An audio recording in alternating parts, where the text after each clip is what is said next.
Career builder mathematics की आज की क्लास में आप सभी का बहुत बहुत स्वागत है। तो चलिए स्टार्ट करते हैं आज की क्लास। देखिए अपने पास जो पहला क्वेश्चन है वो है कि अपने पास चार सम हैं 6, 7, 15 और 17 और ये कह रहा है कि इन सम में क्या ऐड किया जाए कि ये सारी समानुपाती हो जाए, यानी कि प्रपोर्शनल कंडीशन में आ जाए। तो सबसे पहले तो अपने ये समझते हैं कि प्रपोर्शन होता क्या है, समानुपाती होता क्या है। जैसा कि मैं पीछे बता चुका हूँ कि मान लीजिए कि मेरे पास चार सम हैं A, B, C and D। ये चार सम हैं, जिस कंटिन्यूटी में ये लिखी हुई हैं आप उसी क्रम में इन्हें रखोगे, इन्हें आगे या पीछे नहीं करोगे। क्लियर हुआ? एक बार मैं इसे हटा देता हूं और अगर मैं यहां पे ऐसा करूं कि A/B और ये मेरे पास है C/D, अगर इसके बीच में मैं यहां पे ये वाला सिंबल डाल दूं, रेशो का डबल टाइम सिंबल डाल दूं, तो जो ये वाली कंडीशन है ये कहलाती है समानुपाती या प्रपोर्शनल कंडीशन या प्रपोर्शनल कंडीशन। तो होता क्या है, इसका मतलब क्या है, इसका मतलब है कि मैं पहले रेशो को A/B लिख सकता हूं और दूसरे रेशो को मैं C/D लिख सकता हूं और इसकी वजह से इसमें आ जाएगा इक्वल का सिंबल, यानी कि रेशो का क्वेश्चन फ्रैक्शन में चेंज हो रहा है। और अब अगर मैं इसे क्रॉस मल्टीप्लाई कर दूं तो AD बराबर BC।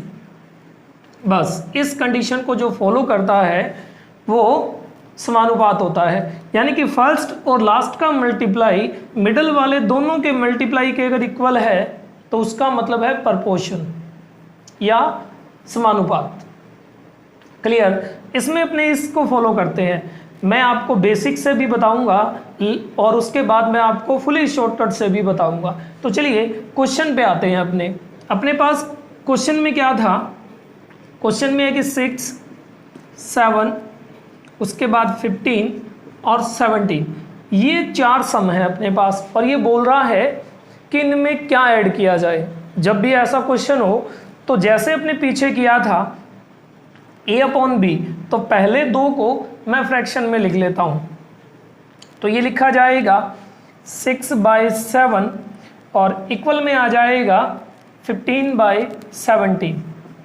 मैंने इसे A माना, इसे B, इसे C और इसे D, तो A/B इक्वल में C/D। अब अगर ये ऐड करने की बात कर रहा है तो मैं यहाँ ऐड कर देता हूँ प्लस x। माना सभी में क्या ऐड हो रहा है, x हो रहा है, और यही इसने पूछा है कि इनमें क्या ऐड किया जाए कि ये प्रोपोर्शनल कंडीशन में आ जाए। तो जैसे ही अपने इसको सॉल्व करेंगे अपने को x की वैल्यू मिल जाएगी। लेकिन इस तरह से ये क्वेश्चन बहुत ज़्यादा लेंथी हो जाएगा। ये इसका बेसिक तरीका है, इसे क्रॉस मल्टीप्लाई कीजिए और अपना आंसर ले लीजिए। लेकिन अपने आते हैं शॉर्टकट पे। तो अगर मैं इसके लिए ट्रिक बताना चाहूँ तो देखिए ये A है, ये B है, ये C है और ये D है। तो मैं यहाँ पे एक फार्मूला यूज़ कर दूंगा, एक ट्रिक्स यूज़ कर दूंगा कि AD और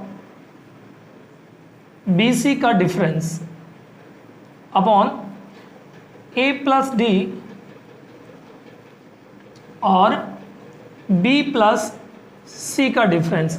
देखिए माइनस का सिंबल मैंने डिफरेंस के लिए डाला है, यहाँ कोई फर्क नहीं पड़ता कि रिजल्ट प्लस का बच रहा है या माइनस का, उसके साथ आप प्लस या माइनस का सिंबल यूज नहीं करोगे, उसे ऑलवेज प्लस में उठाओगे। आगे को क्वेश्चनों में ये पता चल जाएगा। तो मैं करता हूँ AD, तो A और D यानी कि 6 × 17 माइनस BC यानी कि 7 × 15 और नीचे आ गया मेरे पास A+D यानी कि 6 + 17 माइनस B+C यानी कि 7 + 15। मैंने इसे किया, ये हो गया 102, इसे मल्टीप्लाई किया 7 × 15 तो ये हो गया 105। 17 का 6 मल्टीपल 102 और 15 का 60 मल्टीपल 105 और अपॉन मेरे पास हो रहा है 17 और 6 23 और माइनस 17 और 5 22। गौर से देखिए 102 में से 105 को अगर मैं माइनस करता हूँ, अगर मैं 102 में से 105 को माइनस करता हूँ तो मेरे पास बचेगा माइनस का 3, लेकिन मैं उसे माइनस में नहीं उठाऊंगा, ऑलवेज एक पॉजिटिव नंबर में उठाऊंगा। तो ये आ गया 3, यानी कि मैं सिंबल का यूज नहीं करूंगा प्लस या माइनस का। यहाँ 23 और 22 का डिफरेंस 1, मेरे को दोनों का गैप लेना है, यानी कि डिफरेंस लेना है। तो ये आ गया 3/1 और इसे सॉल्व करेंगे तो ये आ जाएगा 3। तो अपना आंसर आ गया कि इनमें क्या ऐड किया जाए, 3 ऐड किया जाए। अब अपने अगर इसे वेरीफाई करना चाहते हैं तो ये वेरीफाई भी हो जाएगा कि 3 आया मेरे पास। अब अगर मैं इसमें 3 ऐड करता हूँ, कि सभी सम में क्या ऐड करता हूँ, 3 ऐड करता हूँ, तो देखिए ये मेरे पास हो गया 9, ये मेरे पास हो गया 20, ये मेरे पास हो गया 10 और ये मेरे पास हो गया 18। इन दोनों का मल्टीपल, ए और डी का मल्टीपल 180 और बी और सी का मल्टीपल 180, और यही तो अपना प्रोपोर्शनल कंडीशन थी कि ए डी बराबर बी सी, यानी कि ये वेरीफाई हो गया। आई होप कि समझ आया होगा, आप इस वाले फार्मूले को यूज करोगे। चलिए नेक्स्ट क्वेश्चन है अपने पास, और नेक्स्ट क्वेश्चन में ये कह रहा है कि 4 सम है 21, 38, 55 और 106। मैंने इसे A माना, इसे B, इसे C और इसे D। अब इसने यहाँ पे प्लस की बात नहीं की, ये कह रहा है इसमें से क्या माइनस किया जाए, क्या घटाया जाए कि ये प्रोपोर्शनल कंडीशन में आ जाए, समानुपाती हो जाए। तो देखिए फिर से वही फार्मूला यूज करते हैं, A इंटू डी, यानी कि A और D का मल्टीप्लिकेशन। देखिए 21 को 106 से मल्टीप्लाई करूंगा, 21 का 6 मल्टीपल 126, 26 बचा, 1 बच गया, 21 और 1 22, तो ये हो गया 2226 और BC का मल्टीपल हो जाएगा 19902, 2090।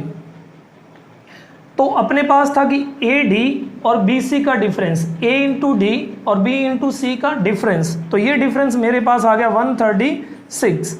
अब नीचे क्या था, फार्मूला था AD minus BC upon A plus D minus B plus C। तो A प्लस डी, तो A 21 है और D 106 है, तो दोनों का प्लस हो गया 127।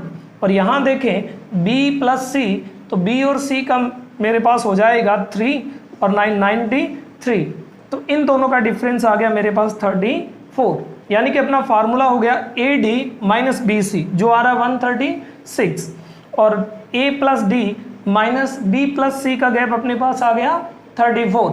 तो मैं क्या करता हूँ, 136 को 34 से डिवाइड करता हूँ तो मेरे पास आ जाएगा 4। तो अपना आंसर आ गया कि क्या माइनस किया जाए, तो आंसर है 4 माइनस किया जाए। ये फार्मूला आप वहाँ लगाओगे जहाँ समानुपात या प्रोपोर्शनल कंडीशन की बात की जाए और आपको 4 सम दी हुई हो और वो बात करे कि क्या माइनस करें या क्या प्लस करें कि ये प्रोपोर्शनल कंडीशन में आ जाए, समानुपात में आ जाए। क्लियर? देखिए इसी तरह नेक्स्ट क्वेश्चन है, उसमें वो कह रहा है कि 8, 21, 13 और 31, 8, 21, 13 और 31, और इस क्वेश्चन में कह रहा है कि इनमें क्या ऐड किया जाए कि ये सारे समानुपात हो जाए, कि 8, 21, 13 और 31 में कौन सी संख्या जोड़ी जाए कि ये सारे के सारे समानुपात हो जाए, प्रोपोर्शनल कंडीशन में आ जाए। तो देखिए मैं पहले को A मान लेता हूँ, इसको B, इसको C और इसको D, और वही कंडीशन अप्लाई कर देता हूँ A इंटू डी। A और D का मल्टीप्लाई जैसे ही मैं करता हूँ ये बनेगा 248, और उसके बाद मैं B इंटू C करता हूँ तो ये बन जाएगा 13, 1 बचा 26 और 1 27, 273। देखिए 273 और 248 का अगर मैं गैप करता हूँ तो 273 को मैं ऊपर रख लेता हूँ, तो जैसे मैं इसे करता हूँ 13 में से 8 गए 5, 6 में से 4 2, ये बच गया 25, यानी कि AD माइनस BC अपने पास कितना आ रहा है 25। अब अपने पास है A, नीचे क्या आता है फार्मूले में A प्लस डी, तो ये अपने पास हो गया a प्लस डी की वैल्यू हो रही है 39 और b प्लस सी इसकी वैल्यू हो रही है 34। तो इनका गैप क्या हो जाएगा 5, तो मैं इसे 5 रख लेता हूँ। यानी कि ये रिजल्ट है अपना A D minus B C का और ये रिजल्ट है अपना a plus D minus B plus C का। तो अपने पास आंसर आ गया 5, यानी कि इसमें क्या ऐड किया जाए 5। आप सब में 5 ऐड करके और ए डी बराबर बी सी करके देख लो, ये वेरीफाई हो जाएगा। चलिए इस तरह का लास्ट क्वेश्चन देखते हैं। यहाँ पे अपने पास में 4 संख्याएं हैं 14, 17, 34 और 42 कि अपने पास में 4 सम है 14, 17,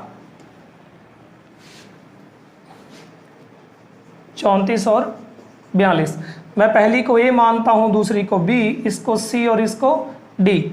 अब देखिए इसने पूछा, ये पूछ रहा है 14, 17, 34 और 42 में से कौन सी संख्या घटा दे कि ये सारी की सारी क्या हो जाए समानुपाती या प्रोपोर्शनल कंडीशन में हो जाए। तो अपने फिर से वही ट्रिक का यूज़ करते हैं कि ए डी, अगर मैं ए और डी का मल्टीप्लाई करूंगा तो ये हो जाएगा 28, 2 बचे 56 और 2 58, 588 588। और बी सी 17 को 34 से मल्टीप्लाई करूंगा तो ये अपने पास हो जाएगा 6, 7 578। इन दोनों का डिफरेंस करेंगे तो ये अपने पास आ जाएगा 10।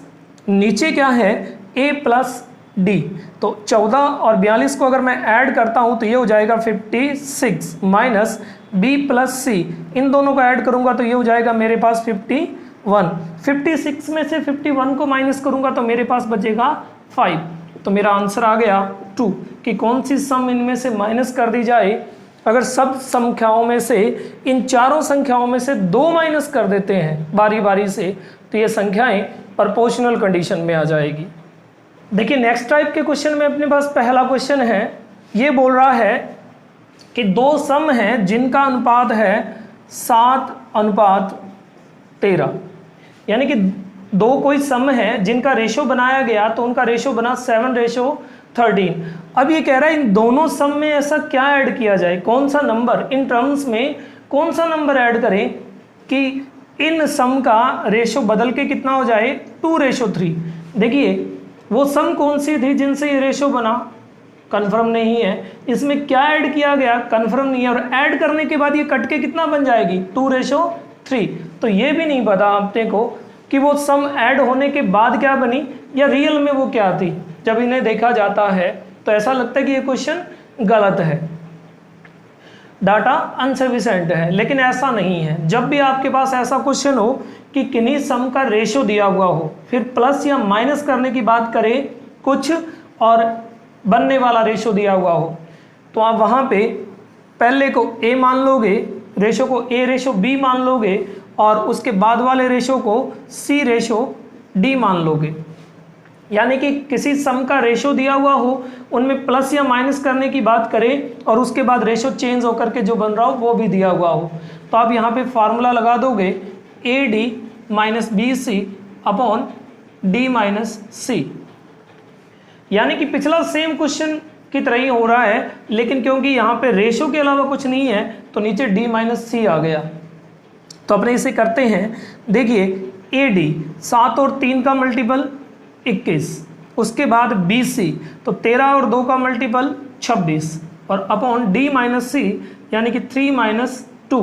देखिए 21 में से अगर मैं 26 को माइनस करता हूं तो मेरे पास कितना बचेगा, मेरे पास बचेगा 5 माइनस का 5, लेकिन मैं यहाँ माइनस में नहीं लिखूंगा, उसे 5 लिखूंगा। यानी कि मैं सिंबल का यूज नहीं करूंगा, मेरे को ओनली डिफरेंस चाहिए। 10 में से 10 और 15 में कौन ज्यादा, 15, तो मैं माइनस 15 थोड़ी करूंगा, 5। उसी तरह से यहाँ डिफरेंस लेंगे कि 21 और 26 का डिफरेंस 5 और अपॉन 3 माइनस 2 यानी कि 3 और 2 का डिफरेंस 1, तो आंसर आ गया 5। यानी कि जो भी सम थी जिसका रेशो 7:13 था, अगर उन सम में 5 ऐड किया जाए तो वो सम चेंज होकर के अपना रेशो कितना बना देगी 2:3 बना देगी। जब रेशो के अलावा कुछ नहीं होता तो रेशो रिजल्ट का काम करता है। ये मैं पीछे ही बता चुका हूँ। तो आपने फार्मूला यूज़ करना है AD minus BC upon D minus C। जब आपको क्या दिया हुआ हो, किसी सम का रेशो दिया हुआ हो, फिर उनमें कुछ ऐड या माइनस करने की बात करें और उसके बाद बनने वाला रेशो दिया हुआ हो, तो आप ये वाला फार्मूला यूज़ कर दीजिए। चलिए नेक्स्ट क्वेश्चन अपने पास क्या कह रहा है। नेक्स्ट क्वेश्चन अपने पास कह रहा है कि दो सम है कोई और उनका जो रेशो है वो है 15:90। और अब की बार ये बोल रहा है कि इनमें से पर टर्म्स में से प्रत्येक पद में से क्या माइनस किया जाए कि जो बनने वाला सम का रेशो वो 3:4 हो जाए, यानी कि 3:4 में हो जाए। पिछले में प्लस था, यहाँ माइनस की बात कर रहा है, तो अपने वही फार्मूला लगा देंगे AD minus BC upon D minus C। तो AD 15×4 तो ये हो गया अपने पास 60 और BC यानी कि 19×3 यानी कि ये हो गया 57 और अपॉन D माइनस C यानी कि 4 - 3 तो मेरे पास बच गया 3 और नीचे बच गया 1 इक्वल टू मेरा आंसर आ गया 3 कि पर टर्म्स में से क्या माइनस कर दिया जाए, 3 माइनस कर दिया जाए। देखिए नेक्स्ट क्वेश्चन भी अपने पास उसी टाइप का है। ये कह रहा है कि दो सम का जो रेशो है वो है 49:68 कि दो सम का जो अनुपात है 49:68 है। और वो कह रहा है इसमें क्या जोड़ा जाए, क्या ऐड किया जाए कि सम का जो रेशो है वो 3:4 हो जाए। तो अपने वही फार्मूला लगा देंगे कि A × D यानी कि 49×4 तो ये अपने पास हो जाएगा 196 और B × C तो ये अपने पास हो जाएगा 24, 2 बजे 18, 2 20, 204 और इन दोनों का difference upon D minus C। तो अगर मैं इन दोनों का डिफरेंस देखूं तो ये आ गया 8 और इन दोनों का डिफरेंस देखो तो आ गया 1, तो मेरे पास आंसर आ गया 8 कि जो भी सम है जिसका रेशो ये है अगर उसमें उन दोनों सम में 8 ऐड कर दें तो जो सम बनेगी उनका रेशो 3:4 होगा। आई होप कि आपको समझ आ रहा होगा बढ़िया से। चलिए नेक्स्ट टाइप पे आते हैं अपने पास। जब इन पीछे वाले क्वेश्चनों को थोड़ा सा इंक्रीज किया जाता है, उनमें थोड़ा ऐड कर दिया जाता है और ये क्वेश्चन बहुत बार पूछे गए हैं। तो क्वेश्चन है अपने पास कि दो सम का रेशो 7:11 है। दो संख्याओं का जो अनुपात है वो 7:11 है। जैसे ही दोनों सम में 7 ऐड किया जाता है, मतलब पहली सम में भी 7 ऐड किया और दूसरी सम में भी 7 ऐड किया, तो इन संख्याओं का जो नया रेशो है वो बन जाता है 2:3 कि दो संख्याओं का अनुपात 7:11 है। यदि प्रत्येक संख्या में 7 जोड़ दिया जाए तो संख्याओं का नया रेशो 2:3 बन जाता है। तो बताइए वो संख्याएं कौन सी है। यानी कि ये नंबर्स फाइंड करने के लिए कह रहा है। देखिए पिछला क्वेश्चन क्या था, पिछला क्वेश्चन था दो सम का रेशो 7:11 है, बताइए क्या ऐड करें कि 2:3 बन जाए। जबकि यहाँ वो बता रहा है कि दोनों में क्या ऐड किया, 7 ऐड किया। यानी कि वही क्वेश्चन है लेकिन उसमें पिछले में जो पूछा था यहाँ ऑलरेडी दे दिया और अब की बार ये पूछ रहा है कि सम कौन सी है, वो नंबर्स कौन से फाइंड कीजिए। क्वेश्चन बहुत बार पूछा गया है। तो चलिए स्टार्ट करते हैं। क्वेश्चन बिल्कुल नॉर्मल है। आपने सैलरी वाले क्वेश्चन किए थे, अगर नहीं किए तो मेरे पिछली वीडियो देखिए, क्लास 3 की वीडियो को देखिए और उन्हें समझिए। अगर वो आपको आते हैं तो ये वही क्वेश्चन है। तो देखिए पहले सम कितनी थी 7 और अब सम कितनी बन गई 2, यानी कि कितने का गैप है 5 का। और पहले सम जितनी भी थी अब कितनी उसमें और ज़्यादा बढ़ गया 7। तो यानी कि पहले वाली सम और अब वाली सम का ये डिफरेंस है। अगर आपको इतना समझ आया तो ठीक है, नहीं आया तो कोई दिक्कत नहीं। अब समझिए, देखिए 7 और 2 का गैप, आपके पास जो पहला रेशो है उसे आप ऊपर रखोगे, आपके पास जो पहला रेशो है उसे ऊपर रखोगे और उसके बाद जो बोल रहा है प्लस या माइनस जो नंबर है वो करने के बाद का जो रेशो बोल रहा है उसे ऑलवेज नीचे रखोगे। अब देखिए 7 और 2 का गैप 5, 11 और 3 का गैप 8। यहाँ गैप सेम होना चाहिए। अगर सेम है तो क्वेश्चन बिल्कुल नॉर्मल है, अगर नहीं है तो अपने कर लेते हैं। देखिए 2 और 3 का गैप 1, और मैंने पीछे बताया था कि 1 को नेगलेक्ट कर दीजिए, उसका कोई काम नहीं।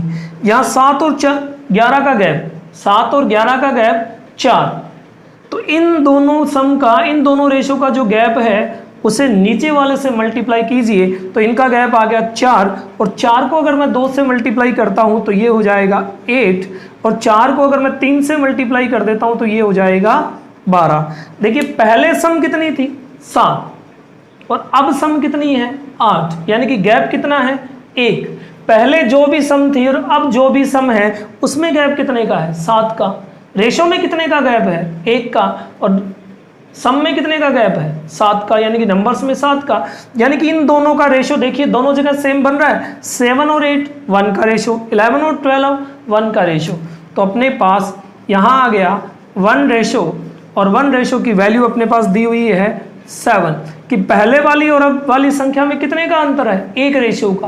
पहले वाली और अब वाली संख्या में कितने का अंतर है 7 का, जो ऐड किया वही तो अंतर है, तो 1 रेशो की वैल्यू 7। उसने कहा था वो नंबर फाइंड कीजिए, इन दोनों में से ओरिजिनल सम कौन सी है, ये वाली, क्योंकि सम तो ये थी ना, ये तो प्लस या माइनस होने के बाद बनी है, तो ओरिजिनल सम कौन सी थी 7:11 वाली। तो अगर वो पूछे कि स्मॉलर नंबर को बताइए या स्मॉलेस्ट सम बताइए, तो इन दोनों में स्मॉल कौन है 7, तो 7 इंटू 1 रेशो की वैल्यू 7, तो 7 रेशो की वैल्यू 49, यानी कि छोटी सम थी 49। अगर बड़ी सम पूछे तो बड़ा रेशो 11 और 1 रेशो का 7, तो 77।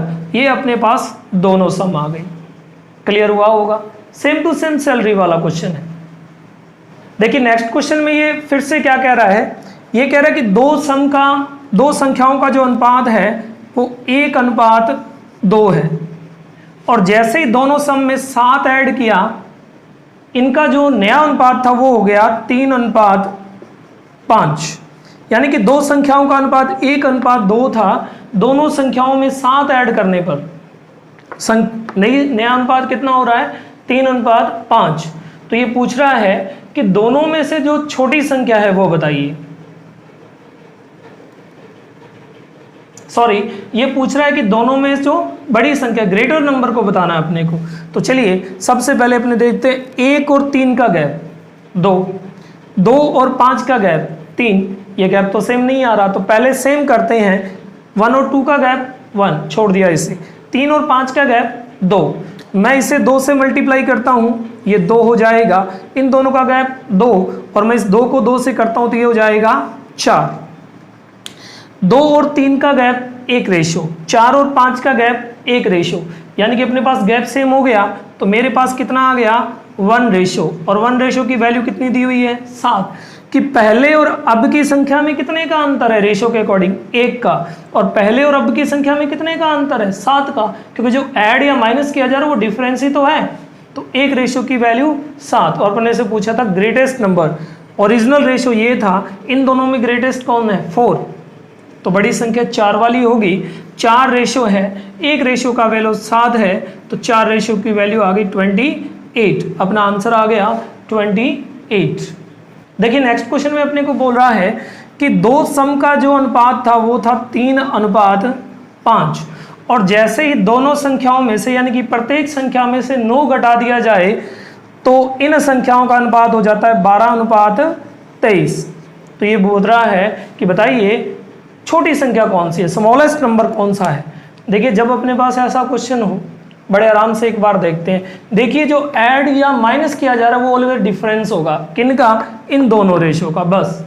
और यहाँ पे इस डिफरेंस को सेम कीजिए और उस डिफरेंस के बराबर वो सम रख दीजिए जो ऐड या माइनस की जा रही है, बस वो रेशो की वैल्यू बना देगी। देखिए 3 और 12 का गैप 9, और 5 और 23 का गैप, तो अपने पास आ गया 18 या 13, 8, 18 ही होता है। क्लियर हुआ।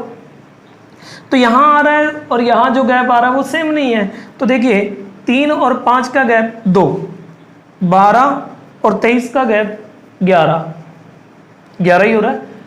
तो एक बार अपने इस 11 से इस नीचे वाले के गैप से ऊपर वाले को मल्टीप्लाई करते हैं। अगर नहीं हुआ तो अपने ऊपर वाले के गैप से नीचे वाले को मल्टीप्लाई कर देंगे। अपना डिफरेंस सेम होगा ही होगा। देखिए इन दोनों का गैप आ गया मेरे पास 11, 11 का 3 मल्टीपल 33 और 11 का 5 मल्टीपल मेरे पास हो गया 55। क्लियर। अब देखिए 33 और 12 का गैप मेरे पास आ रहा है 1 और 2 21, कि 33 और 12 का गैप 21। 55 का करूं तो 5 में से 3 गए 2, यानी कि लास्ट नंबर नहीं मिल रहा, मतलब गैप सेम नहीं हो रहा। तो अपने अब क्या करेंगे, 3 और 5 का गैप लेंगे। 3 और 5 का गैप होता है 2, तो 2 से इसे मल्टीप्लाई करेंगे तो ये हो जाएगा 24 और इसे 2 से करेंगे तो ये हो जाएगा 46। अब मैं इन रेशो को हटा देता हूँ क्योंकि अपने पास नया रेशो आ गया। देखिए 33 और 24 का गैप तो मेरे पास आ रहा है 9। 55 और 46 का गैप तो मेरे पास आ रहा है 9। 46 और 9 तो अपने पास हो गया 55, और 24 और 33 का गैप तो अपने पास आ गया 9, कि 24 और 9 33, यानी कि अपने पास कितने रेशो का गैप आ रहा है, 9 रेशो का। और 9 रेशो बराबर 9 माइनस किया जा रहा था या ऐड किया जा रहा था, तो 9, तो एक रेशो की वैल्यू मेरे पास आ गई 1। एक रेशो की वैल्यू 1 है। अब अगर मेरे से पूछे कि बताइए छोटी संख्या कौन सी है, तो मैं 33 को एक रेशो की वैल्यू 1, तो 33 रेशो की वैल्यू 33, छोटा नंबर 33। और इसी तरह अगर बड़ा नंबर पूछे तो एक रेशो की वैल्यू 1 नंबर, तो 55 रेशो की वैल्यू 55, तो मेरा आंसर आ जाएगा 55। अब उसने छोटा पूछा है तो आंसर 33 है, और बड़ी संख्या पूछी है तो आंसर 55 है। क्लियर हुआ होगा। यानी कि अगर अपने पास जो सम है, अपने पास जो सम है, अगर उनका डायरेक्ट गैप नहीं आ रहा, सेम नहीं आ रहा, तो आप पहले नीचे वाले के गैप से ऊपर वाले को मल्टीप्लाई कीजिए और डिफरेंस देखिए। अगर ऐसा नहीं है, फिर भी नहीं आ रहा, तो ऊपर वाले के गैप से नीचे वाले को मल्टीप्लाई करके फिर डिफरेंस देखिए, आपको ऑलवेज दोनों तरफ क्या मिलेगा, सेम मिलेगा। चलिए नेक्स्ट क्वेश्चन पे आते हैं। नेक्स्ट क्वेश्चन है अपने पास, ये कह रहा है कि दो सम है जिनका रेशो है, पहली सम का 1/2 और दूसरी सम का 2/3। जैसे ही इन सम में 15 इंक्रीज किया गया, यानी कि दोनों सम को अगर 15, इसको भी 15 और दूसरी सम को भी 15 इंक्रीज किया जाए, बढ़ाया जाए, इनमें वृद्धि कर दी जाए, तो ये जो रेशो है ये चेंज हो जाता है और ये बन जाता है 1/2/3 और दूसरी सम का बन जाता है 1/2। तो ये कह रहा है कि ओरिजिनल सम बताइए या वो संख्याएं बताइए। तो देखिए जब भी ऐसा क्वेश्चन आए एक बार आप गौर से देखिए, क्या ये रेशो सही है। मैंने कहा था रेशो फ्रैक्शन में नहीं होता, वो अपने आप में कंप्लीट होता है। तो जैसा मैंने रेशो के फर्स्ट क्लास में करवाया था कि सबसे पहले मैं इसे सही करता हूँ, तो जैसे मैं इसे करूँगा ये मेरे पास हो जाएगा 3/2 और ये मेरे पास 6 और 2 8/3। अब इसका एलसीएम लेंगे, कितना आएगा 6, तो ये बन गया 9 और ये बन गया 16 और लास्ट में एलसीएम को छोड़ दिया जाता है। ये मैं फर्स्ट क्लास में बड़े अच्छे से समझा चुका हूँ। तो मेरे पास पहला रेशो आ गया 9/16। क्लियर। अब अपने दूसरे पे आते हैं। अगर मैं इसको सॉल्व करूँ तो ये हो जाएगा 5/3 और इसको सॉल्व करूँ तो ये हो जाएगा 5/2 और इसका अगर अपने एलसीएम लेते हैं तो ये आएगा 6, 2 पे गया 10, 3 पे गया 15 और लास्ट में एलसीएम को छोड़ देते हैं, तो अपने पास रेशो बन गया 10/15। लेकिन ये फाइनल कंडीशन नहीं है, तो क्या करेंगे, मैं इसे काटता हूँ। ये 5 के टेबल पे 2 पे कट गया और ये 5 के टेबल पे 3 पे, तो अपना बन गया 2/3। अब क्वेश्चन सिर्फ उलझाने के लिए दिया गया था। ये क्वेश्चन बहुत बार एसएससी एग्जाम्स में पूछा गया है, आर.एस. अग्रवाल की बुक में भी आपको मिल जाएगा, आप देख लीजिएगा। तो देखिए जैसे ही इसने देखा ये क्वेश्चन नॉर्मल हो गया कि दो सम का रेशो कितना था 9/16 और प्रत्येक सम को में कितने की वृद्धि की गई 15 की, तो रेशो कितना हो गया 2/3। अब देखिए मैं देखता हूँ 9 और 2 का गैप 7, 16 और 3 का गैप 13, ये तो सही नहीं है, इनका गैप 1 है, छोड़ देते हैं। 9 और 16 का गैप 7, 7 ही होता है, 9 और 7 16। तो इसे 7 से मल्टीप्लाई किया, ये हो गया 14, और इसे 7 से मल्टीप्लाई किया तो ये हो गया 21। 9 और 5 14, 16 और 5 21, यानी कि दोनों तरफ गैप कितने का आ गया? 5 का। तो 5 रेशो की वैल्यू 15 है, तो 1 रेशो की वैल्यू आ गई 3। अब जैसा कि क्वेश्चन में दिया हुआ है कि बड़ी संख्या बताइए, तो इन दोनों में बड़ा रेशो कौन सा है? 16। आंसर ऑलवेज ऊपर वाले से निकालोगे। तो बड़ा रेशो है 16 और 1 रेशो का 3, तो 16 रेशो का अपने पास आ जाएगा 48। तो अपनी ग्रेटेस्ट नंबर कितना था? 48। अगर आपको वीडियो पसंद आ रहे हैं तो लाइक कीजिए और चैनल को सब्सक्राइब कीजिए। चलिए नेक्स्ट टाइप का पहला क्वेश्चन है अपने पास। क्वेश्चन आपने पढ़ा, पढ़ने के बाद आपको क्वेश्चन में क्या दिख रहा है? मैं बोर्ड पे लिख रहा हूँ एक बार कि क्वेश्चन में है क्या। ये कह रहा है कि 3 आदमी हैं, कौन? ए, बी और सी, और इन तीनों के पास 1470 रुपये हैं, 1470 रुपीज़ है, जो इनमें डिस्ट्रीब्यूट करने हैं, या ए बी सी का 1470 में से अपना अपना शेयर है 4070 में से। अब ये कह रहा है कि अगर पर कैंडिडेट के प्रत्येक के जो हिस्सा है या जो शेयर है या जो उसका पार्ट है उसमें से 50 रुपये कम कर दें, तो इन तीनों का जो बाकी पेमेंट बचती है उसमें शेयर रह जाता है 1, 2 और 3। और अपने से पूछा गया है कि सी का पार्ट कितना है, बताइए सी का पार्ट कितना है। यानी कि 1470 रुपये तीनों के पास टोटल थे और तीनों के हिस्से में से 50 रुपये कम करने की बात कर रहा है। तो 50 रुपये ए के, 50 रुपये बी के और 50 रुपये सी के, तो कुल मिला के तीनों का कितना कम हो गया? 150। एक का 50 तो 3 का 150। अगर 1470 में से तीनों के 50-50 कम कर दें, यानी कि 1470 में से कुल मिला के 150 रुपया कम कर दिया जाए, तो ये कितना बच जाएगा? 1320 रुपया। यानी कि तीनों के हिस्से में से 50 कम किया तो कितना बच गया? 1320। और जो बचा हुआ हिस्सा है उसका रेशो कितना बता रहा है? 1:3। यानी कि इस रेशो में ये पेमेंट डिस्ट्रीब्यूट करनी है। तो देखिए मेरे पास टोटल रेशो कितने हैं, क्योंकि ये टोटल पेमेंट है तीनों की, तो मैं तीनों का हिस्सा उठाता हूँ। 1, 3, 6, यानी कि मेरे पास टोटल रेशो है 6 और टोटल पेमेंट है 1320। तो एक रेशो की वैल्यू मेरे पास आ जाएगी, मैं इसे 6 से काट देता हूँ, 2 12 0, 220। एक रेशो की वैल्यू कितनी आ गई? 220 रुपये। अब गौर से देखिए, एक बार फिर से देखते हैं। टोटल पेमेंट थी 1470, 50 रुपया ए का कम किया, 50 रुपया बी का और 50 रुपया सी का, तो कुल मिला के तीनों का कितना कम हो गया? 150। पेमेंट कितनी रह गई? 1320। और 1320 किस रेशो में डिस्ट्रीब्यूट हुए इन तीनों के बीच? 1:3 के रेशो में। तो 6 रेशो की value 1320, total payment total ratio. एक रेशो की वैल्यू 220 रुपये। अब इसने पूछा सी का हिस्सा कितना है। देखिए सी का रेशो कितना है, जिस कंटिन्यूटी में नाम आए उसी कंटिन्यूटी में मैंने रेशो लिखा है। तो सी के पास है 3 रेशो, एक रेशो का 220 मिल रहा है, तो 3 रेशो का कितना मिल जाएगा? 660 रुपये। यानी कि सी का पार्ट कितना बन रहा है? 660। लेकिन ये आंसर अभी भी डाउट कर रहा है। देखिए 660 कितने में से है? 1320 में से। क्या 1320 रुपये थे? नहीं, तीनों के पास कितना रुपया है? 1470 रुपये। टोटल इनके पास 1470 रुपये था। अगर टोटल इनके पास 1470 था तो शेयर भी कितने में से मिलेगा? 1470 में से। तो 660 रुपये तो इसे मिल गए 1320 में से, और 50 रुपया इसका पहले क्या कर दिया गया था? कम कर दिया गया था। तो 660 रुपये इसके अब भी जेब में है और 50 रुपये इसके हिस्से में से पहले निकाले जा चुके हैं। तो अगर मैं इसे ऐड कर दूं तो सी का हिस्सा बन जाएगा 710 रुपये। तो सी के पास कितनी पेमेंट थी? 710 रुपये।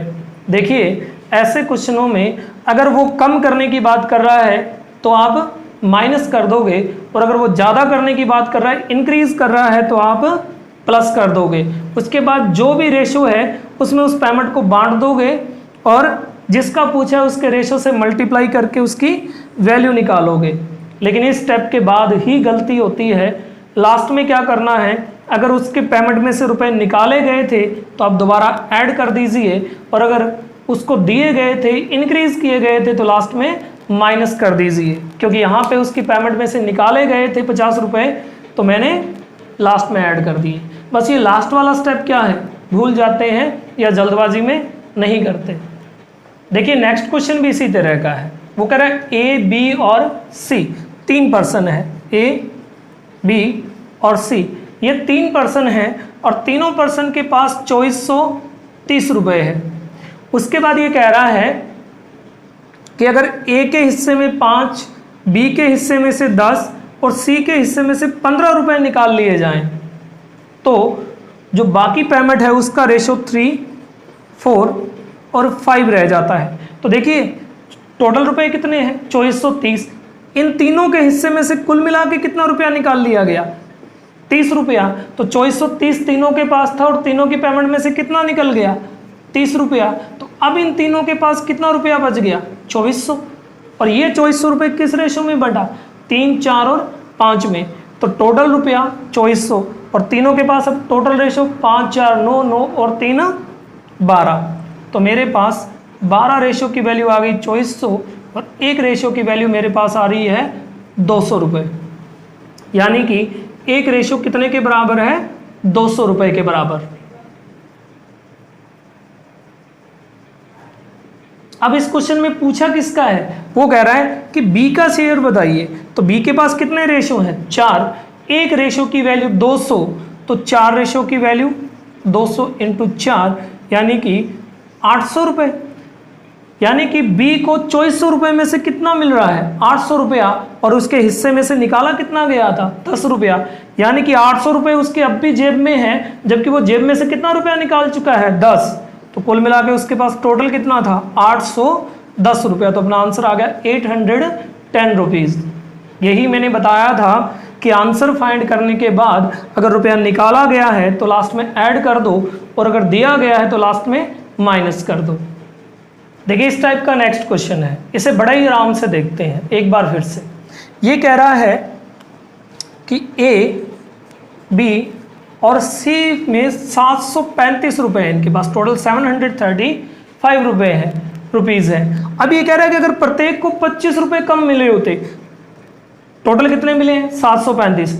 लेकिन ये कह रहा है यदि मतलब सोच रहा है, ऐसा हुआ नहीं, रियल में कितना है, 735। ये कह रहा है इफ, यदि कितने कम मिलते प्रत्येक को, 25 रुपये कम मिलते, 25 इसको कम मिलता, 25 इसको कम और 25 इसको कम, तो कुल मिला के 75 रुपये कम मिलते। यानी कि 735 की बजाय कितना मिलता, 75 रुपया कम मिलता। तो 0, 13 में से 7 गए 6 और ये 6, यानी कि फिर कितने मिलते, 660 रुपये। यानी कि 735 रुपये टोटल थे, 25 कम होने की बात कर रहा है, तो रुपया कितना हो गया, कम करने की बात कर रहा है, मैंने माइनस कर दिया 660। तो ये कह रहा है कि इनकी जो पेमेंट है उसका रेशो कितना होता, 1, 3 और 2 होता, तो इनका रेशो ये होता, तो इनके पास पेमेंट कितनी होती, 660। अगर 25 कम होते, रेशो क्या है, 1, 3, 2। देखिए टोटल रेशो कितना हो रहा है, 6, और 6 रेशो की वैल्यू कितनी बन रही है, 660, क्योंकि ये रेशो 25 रुपये कम के बाद का है। तो अपने पेमेंट भी कौन सी उठाएंगे, 25 रुपये कम के बाद वाली। तो ये हो गया 6 रेशो बराबर 660। तो एक रेशो की वैल्यू जैसे मैं इसे काटूंगा तो ये आ जाएगा 110 रुपीज़, 110 रुपये, 110 रुपीज़। एक रेशो की वैल्यू 110 रुपये। अब अपने से पूछा किसका है,